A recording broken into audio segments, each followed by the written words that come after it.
نحمدہ ونصلی ونسلم علی رسولہ الکریم اما بعد بسم اللہ الرحمن الرحیم۔ سامعین محترم، آپ نے گزشتہ ہفتے کے دوران سورۃ الکہف کی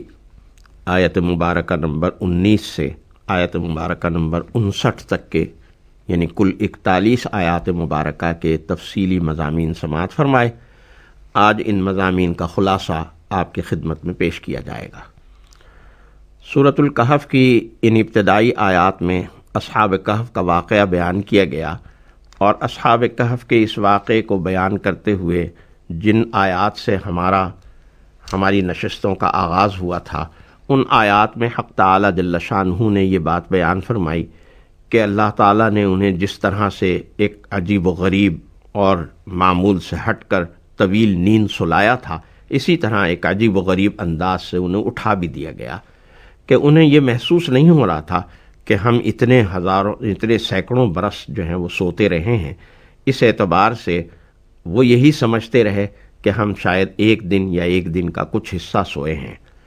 چنانچہ حق تعالی جل شانہ اس واقعے کو بیان کرنے کے بعد اس سے حاصل ہونے والے اصل سبق کی جانب ہمیں متوجہ کرنے کی پوری کوشش کر رہا ہے، اور یہ کہہ رہا ہے اور اس بات پر زور دے رہا ہے کہ دیکھو، اور باتوں یا ضمنی باتوں پر زور دینے کے بجائے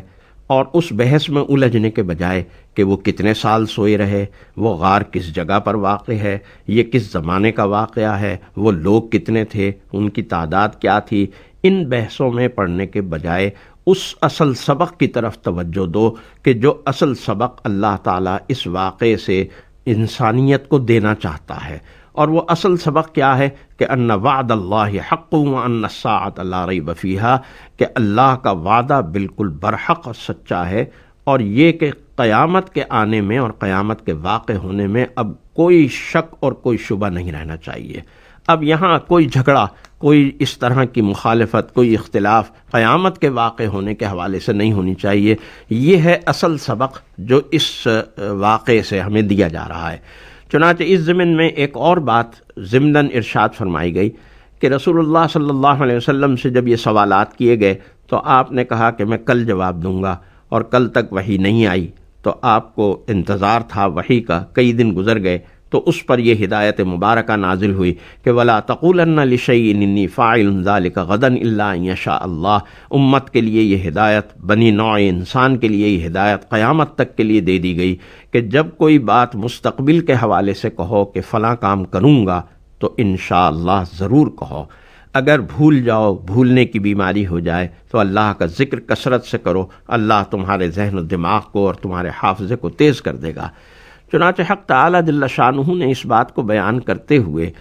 قرآن کریم کی حقانیت، قرآن کریم کی قانونی حیثیت، تشریعی حیثیت اور حجیت کو بھی بیان کیا کہ یہ قرآن اللہ کا کلام ہے، اور اللہ کا کلام ہونے کا مطلب یہ ہے کہ لا مبدل لکلماتی، کہ ان کلمات کو کوئی تبدیل نہیں کر سکتا۔ قیامت تک یہ کلمات اسی طرح رہیں گے، اور یہ تاریخ اس بات کی گواہ ہے کہ بہت سے لوگوں نے بہت کوششیں کی اس کلام میں تبدیلی پیدا کرنے کی، اس میں تحریف کرنے کی، لیکن سب ناکام ہوئے، اور اللہ کا کلام اسی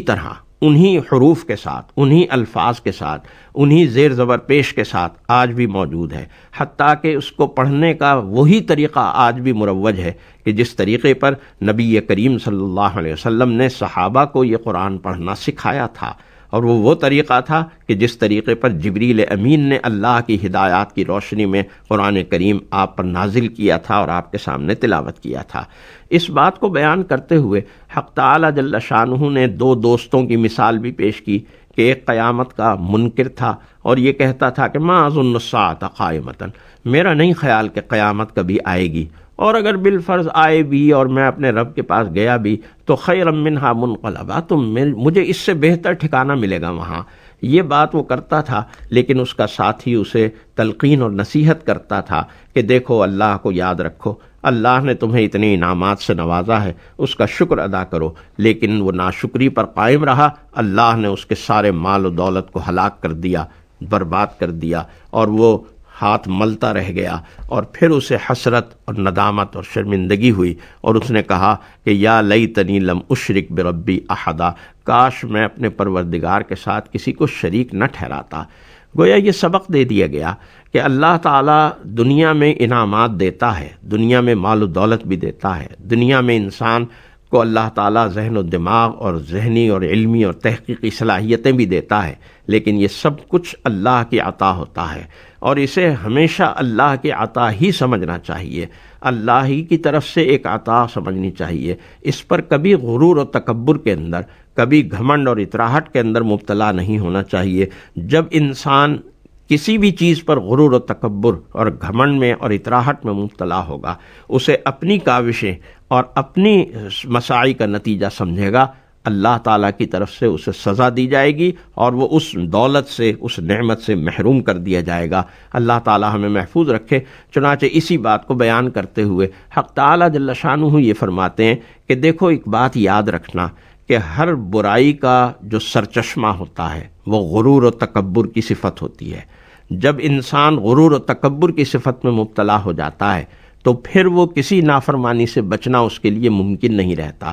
لیکن اگر اس کے اندر تواضع ہو اور تواضع کے ساتھ وہ کام کو کرنے والا ہو تو خیر اور بھلائی اس کو حاصل ہوتی رہتی ہے۔ چنانچہ ہمارے سامنے ایک طرف آدم کا نمونہ ہے کہ اللہ نے آدم کو جو کہا آدم نے وہ کیا، حوا کو جو کہا حوا نے وہ کیا علیہم السلام، لیکن ابلیس کو جب اللہ نے سجدے کا حکم دیا اس نے سجدہ کرنے سے انکار کیا اور اللہ کی نافرمانی کی، اللہ کے سامنے غرور و تکبر کا مظاہرہ کیا، انسان کا دشمن بن گیا۔ تو اللہ تعالیٰ یہ بات بتلا رہا ہے کہ دیکھو، اللہ نے تو تمہیں اعزاز و اکرام دیا، وَلَقَدْ كَرَّمْنَا بَنِي آدَمَ وَحَمَلْنَاهُمْ فِي الْبَرِّ وَالْبَحْرِ، دنیا کو تمہاری خدمت، کائنات کو تمہاری خدمت کے لیے لگا دیا، لیکن پھر بھی تم مجھے چھوڑ کر شیطان جو تمہارا ابدی دشمن ہے، ازلی دشمن ہے، اس کو تم اپنا دوست بناتے ہو۔ یہ کتنے ظلم کی بات ہے، اور اس ظلم کے اندر جو مبتلا ہوگا وہ ہدایت کبھی نہیں پائے گا۔ جو اللہ کو اور اللہ کے رسول کو چھوڑ کر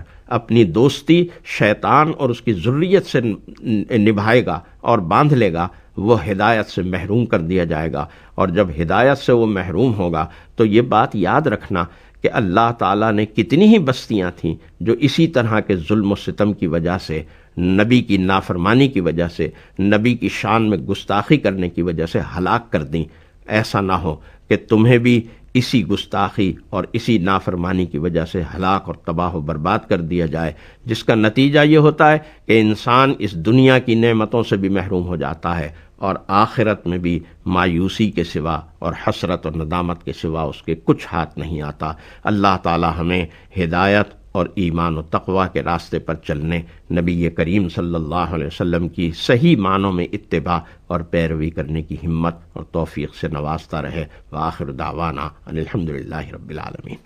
This program is the sole property of Pakistan Broadcasting Corporation, Islamabad. Piracy in this regard is illegal.